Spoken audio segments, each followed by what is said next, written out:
Баршаңызға сәлем. Бүгін біз қуырылған баялды мен тәтті бұрыштан жасалатын қысқыға арналған салат дайындайтын боламыз. Арнама тіркеліп қоңырау шағын басып қойыңыздар. Өте дәмді болып шығады. Ол үшін бізге баклажан 2 кг, тәтті бұрыш 1,5 кг және 4 кг қызанақ қажет болады.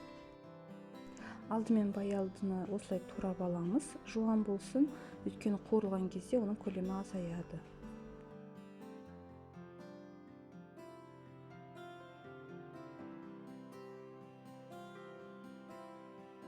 Тәтті бұрышты да осылай 4-ке бөліп, ішіндегі дәндерін алып, тазалап шығамыз.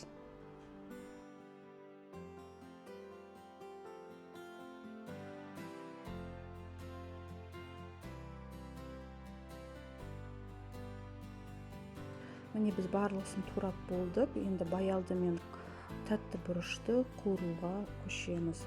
Қызып тұрған майға бірінші баялдыны салып аламыз. Екі жағынан жақсылап қуырып шығамыз. Тәтті бұрышты да осылай майға екі жағынан қуырып шығамыз. Қуырып алған соң осылай қуырылған тәтті бұрыштарымызды табаға жайып, үстінен майда тұзбен сеуіп шығамыз.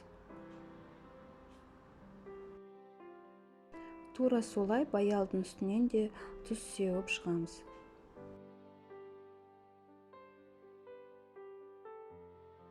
Ендігі кезекте қызанақтарды ет тартқыштан өткізіп аламыз.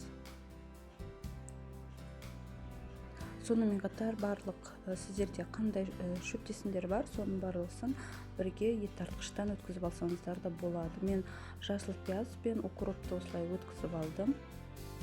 Сонымен қатар ащы бұрыш пен сарымсақты да осылай ұсатып аласыздар. Тартылған қызанақтарымызды қазанға құйып, қайната бастаймыз. Шамамен 30 минут өткен соң сұйық майды құямыз.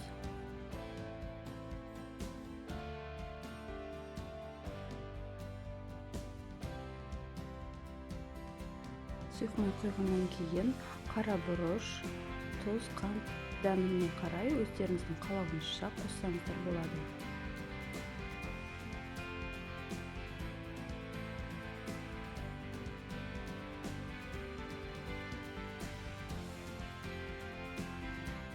Тек ең соңында 9% сірке суын қосып, қою болғанша қайнатып аламыз.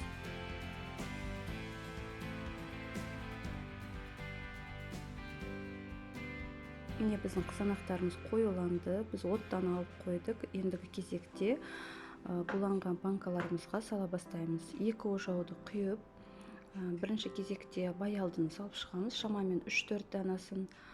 Содан кейін қуырылған тәтті бұрышымызды саламыз.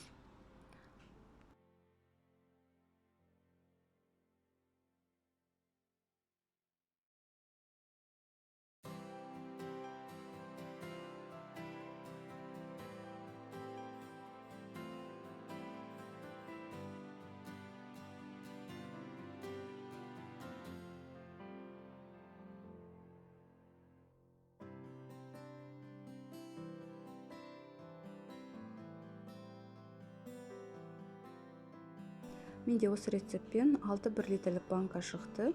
Мүмкін сіздерде сәл өзгешелеу болуы мүмкін. 4 немесе 5 банка. Сұрақтарыңыз бар болса комментарийге жазыңыздар, міндетті түрде жауап беремін. Барлығын банкаларымызға толтырып болған соң, қақпағын жақсылап жауып, төмен қаратып, үстін көрпешемен төсеп қойсаңыздар болады. Толық суығанша арнама тіркеліп, қоңырау шағын басып қойыңыздар. Рахмет.